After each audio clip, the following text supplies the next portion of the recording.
अस्सलाम वालेकुम everyone, hope you all are fine. बिस्मिल्लाहिर्रहमानिर्रहीम। आज हम डिस्कस करने जा रहे हैं 1.2। क्वेश्चन नंबर 1 है दजल के मुखरिज को नातिक बनाएं। पार्ट नंबर 1 देखते हैं। क्वेश्चन के नीचे वाली वैल्यू को मुखरिज कहते हैं। जैसे 4 + √3 हमारे पास एक मुखरिज है। अब इस क्वेश्चन को नातिक में चेंज करने के लिए इसके मुखरिज के कॉन्जुगेट के साथ मल्टीप्लाई और डिवाइड करेंगे। 13/4 + √3 को मल्टीप्लाई करेंगे 4 - √3 और उसको इसी के साथ डिवाइड कर देंगे, तो ये बेसिकली इसका कंजुगेट है। तो डिवाइड कर देंगे 4 - √3। अब ऊपर वाली वैल्यूज़ को आपस में मल्टीप्लाई करेंगे, जैसे 13 × 4 - √3 और नीचे वाली वैल्यूज़ को आपस में मल्टीप्लाई कर देंगे 4 + √3 × 4 - √3। नीचे वाली वैल्यू पे फॉर्मूला लगेगा a + b × a - b equal होगा a² - b²। तो मुखरिज में हम लोग ये वैल्यू अप्लाई करेंगे। 13 4 - √3 डिवाइडेड बाय 4 का स्क्वायर आ जाएगा, माइनस सेंटर में फॉर्मूले का √3 का स्क्वायर।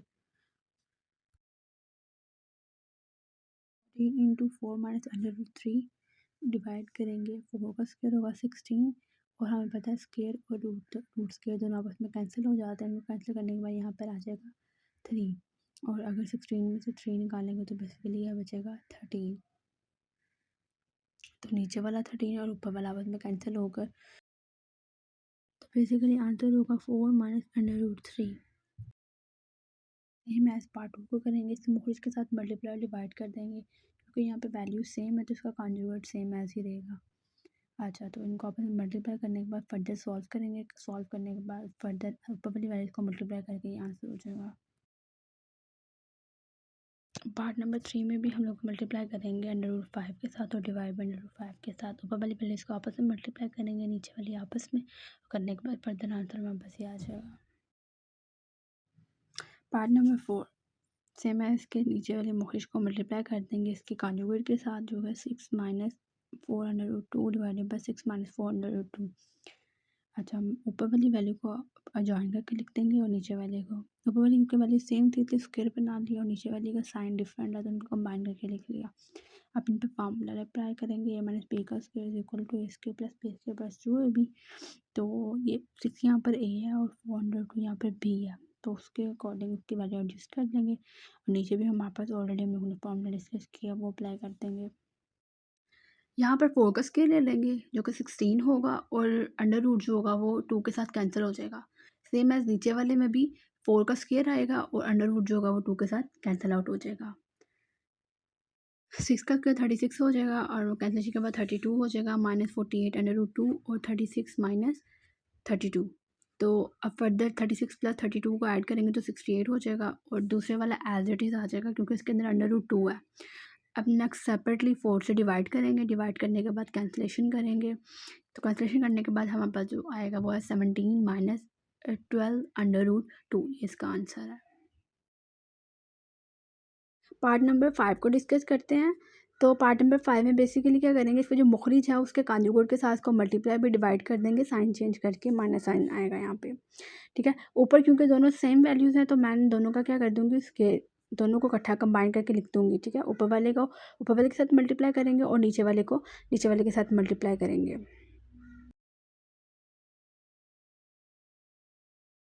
ऊपर क्योंकि दोनों वैल्यू सेम है √3 - √2 तो मैंने उसका स्क्वायर बना लिया और नीचे वाले में भी मैंने उनका फार्मूला बना दिया, जैसे √3 का स्क्वायर माइनस √2 का स्क्वायर।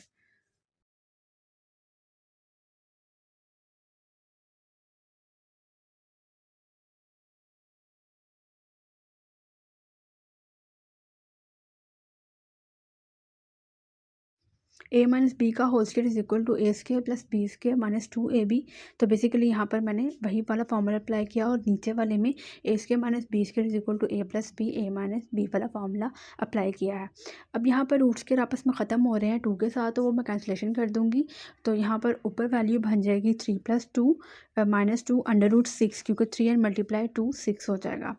तो इस तरह से हमारे पास आंसर आ जाएगा 5 - 2 अंडर रूट 6। पार्ट नंबर 6 भी वैसा ही है, तो इसके कॉन्जुगेट के साथ हम इसको मल्टीप्लाई करने लगे हैं और डिवाइड भी करने लगे हैं, साइन चेंज करके √7 माइनस √5 डिवाइडेड बाय √7 माइनस √5, ठीक है। तो ऊपर वाली वैल्यूज़ को हम लोग आपस में मल्टीप्लाई कर देंगे तो वो बेसिकली कुछ इस तरह से आ जाएगा। और अब नीचे वाले दोनों वैल्यूज़ को आपस में मल्टीप्लाई करके लिख देंगे, ठीक है। और मल्टीप्लाई करने के बाद बेसिकली यहाँ पर नीचे फार्मूला ही अप्लाई होगा।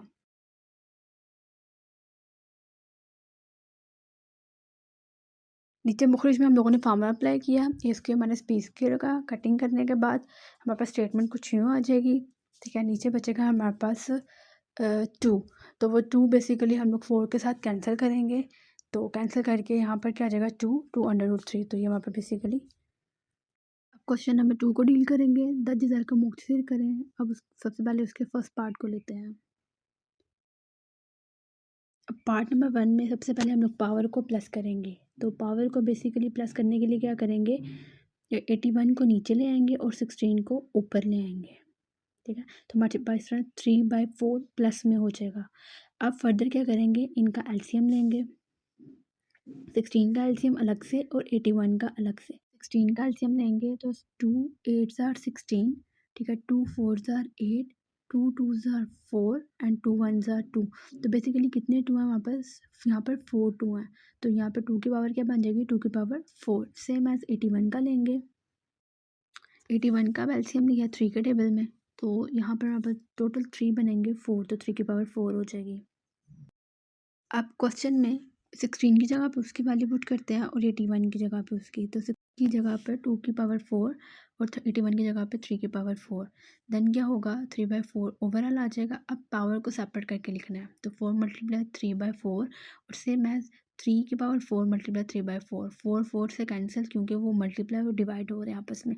तो 2 की पावर क्या बचेगी वापस 3 एंड इसके बाद 3 की पावर क्या बचेगी 3, तो 2 की पावर अगर 3 लें तो वो 8 एंड 3 की पावर 3 क्या हो जाएगा आंसर, यहाँ पर आएगा 27। तो बेसिकली ये हमारा आंसर है पार्ट 1 का। पार्ट 2 को डिस्कस करते हैं। सबसे पहले पावर्स को पॉजिटिव करेंगे, तो पॉजिटिव करने के लिए क्या होगा, वैल्यूज़ को ऊपर नीचे कर देंगे, तो 2 हमारे पास पॉजिटिव हो जाएगा। अब यहाँ पर डिवीजन को मल्टीप्लाई में चेंज करेंगे तो तब भी हमारे पास क्या होगा, 9/4 हो जाएगा वैल्यू चेंज, और यहाँ पर 16/27 लिख देंगे। अब फर्दर यहाँ पर इसकी जगह पे इनकी वैल्यूज एलसीएम पुट करेंगे, 2 की पावर स्क्वायर एंड 9 की पावर स्क्वायर एंड 2 की पावर 4 एंड 27 की 3 की पावर 3।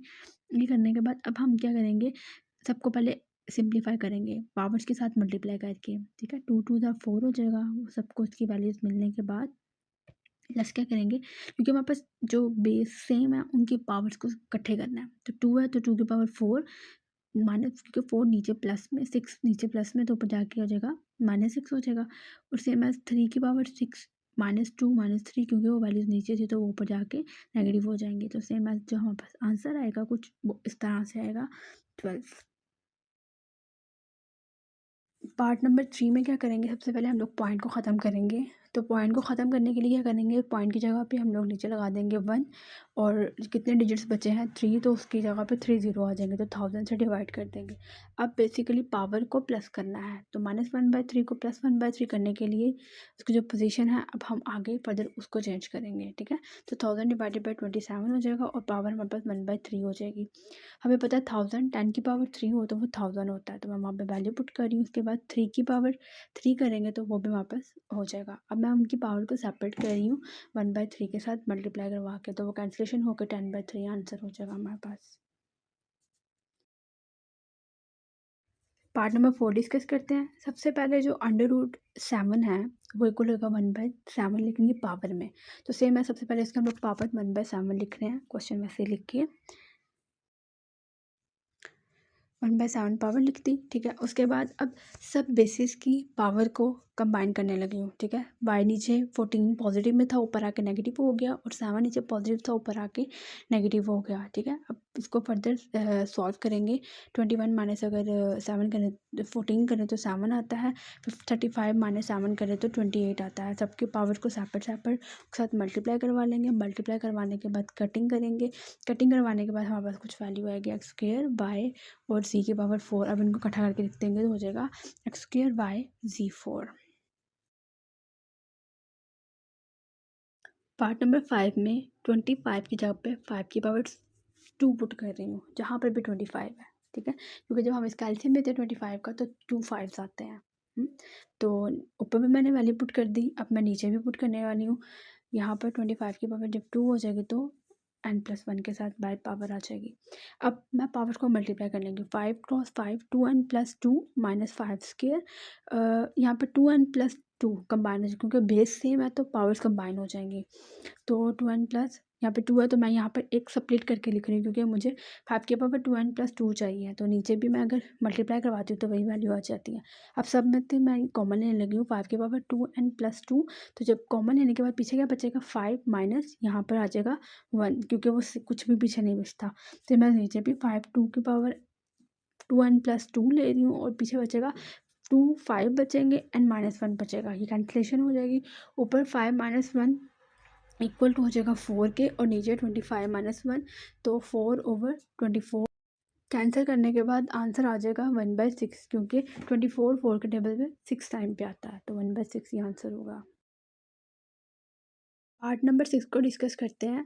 तो बेसिकली सबसे पहले हम लोग 16 का एलसीएम लेंगे तो वो 2 8s are 16, 2 4s are 8 and 2 2s are 4 and 2 1s are 2। तो अब 20 का भी सेम एलसीएम ले लेंगे, 2 10 फिर 2 5 एंड 5 1s are। तो बेसिकली यहाँ पे 2 की पावर 4 हो जाएगी, वहाँ पर 2 की पावर स्क्वायर एंड 5 का बन जाएगा। अब क्वेश्चन के अंदर वैल्यूज पुट करनी है इनकी।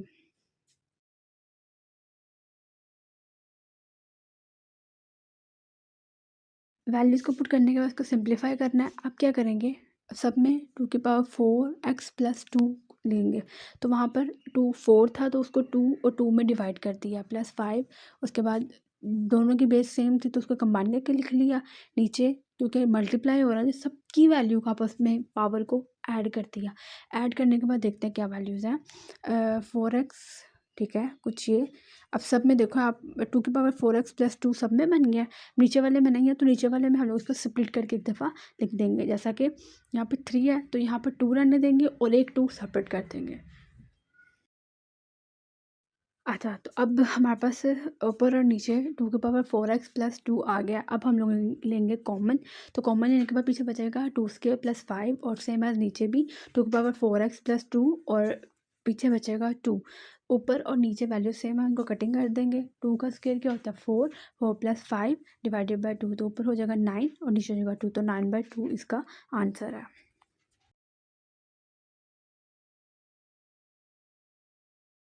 पार्ट नंबर 7 को सॉल्व करते हैं। सबसे पहले तो हम लोग इसकी जो पावर है उसको प्लस करेंगे 2/3 को तो 64 नीचे ले जाएंगे। सेम एज 9 है तो उसको भी नीचे ले जाएंगे। ये प्लस नहीं है, यहाँ पे ये डिवीजन का साइन है, गलती से प्लस लगा हुआ है, ठीक है।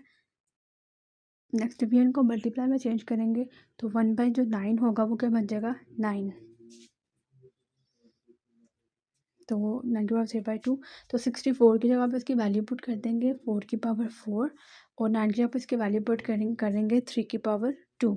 तो उसके बाद इनकी पावर्स के साथ इनको कटिंग कर देंगे।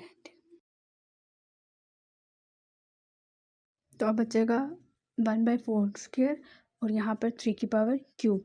तो 3 की पावर क्यूब क्या होती है 27।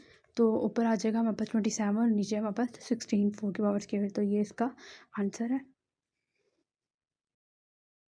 पार्ट नंबर 8 में 3 की पावर को कंबाइन करेंगे और 9 की पावर को। तो नीचे 3 n-1 था तो वो ऊपर जाके -n+1 हो गया। सेम एज 9 में भी जो नीचे वाली पावर होती हैं वो ऊपर जाके माइनस हो जाएंगी। तो प्लस और माइनस वाले फैक्टर्स को कैंसिल करने के बाद हमारे पास कुछ ये वैल्यूज बचेंगी और हमारे पास मल्टीप्लाई करके आंसर आ जाएगा 243। नंबर 2 का लास्ट पार्ट डिस्कस करते हैं 9 वाला। तो यहाँ पर 5 की पावर n+3 है तो मैं इसको सेपरेट करके लिख रही हूँ और सेम है सब में ऐसे करूँगी। 5 की पावर n है तो उसको 5 की पावर n और एक 5 के साथ लिख दूँगी। नीचे भी सबको सेपरेट, वो ऑलरेडी सेपरेट ही है उनको लिख रही हूँ बस, ठीक है। सब में से 5 की पावर n कॉमन ले लेंगे तो ऊपर बचेगा 5 की पावर 3 -6.5 और नीचे भी 5 की पावर n है तो पीछे बचेगा 9 -4। 5 की पावर n ऊपर नीचे कैंसिल होने के बाद आ जाएगा 5 को 3 टाइम मल्टीप्लाई करवाएं तो 125 और यहाँ पर 630, यहाँ पे डॉट का मतलब मल्टीप्लाई ही है और नीचे 5 आ जाएगा। फर्दर सॉल्व करेंगे एंड कटिंग करने के बाद इसका आंसर आ जाएगा 19।